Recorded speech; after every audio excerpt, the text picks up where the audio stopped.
It's weird, isn't it? Like in those days, all the storytelling that people did about what the crypto future was going to be like, and it just sounded like science fiction. Yeah. And then it arrives, and it just sounds like bureaucracy. There are a lot of folks around, mostly in their 50s and 60s and occasionally 70s, that were working on crypto from the early 1990s. And I was just a monkey in those days, right? I was just some kid, working on somebody else's project who was very interested in the future. I wasn't really building things in those days. I was kind of in the market but I wasn't leading something, right? But the people that were, you talk to guys like Ian Grigg or the Play-Doh protocols guy, what's his name, Nick Szabo, any of those guys, and their perspective on this thing is still 5 or 10 years ahead of all the people that came into the field after Bitcoin.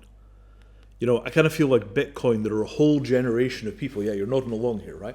There are a whole generation of people for whom the history starts with Bitcoin, and all of the other branches and all of the other strands and all of the other kind of creativity and purpose that preceded Bitcoin, they can't see because they can only see everything that came out downstream of Bitcoin.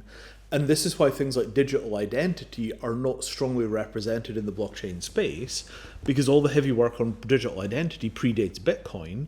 It wasn't folded into Bitcoin, and as far as they're concerned, it never existed, and they're reinventing all of it. So this thing of, just you have a world of things that happened in the 90s that are hugely important, and the 90s guys are still comprehensively ahead of the field because Bitcoin formed this very, very tight intellectual bottleneck, and if it wasn't in the Bitcoin white paper, everybody's starting from scratch at that point, the younger people, and they're starting as if it was year zero.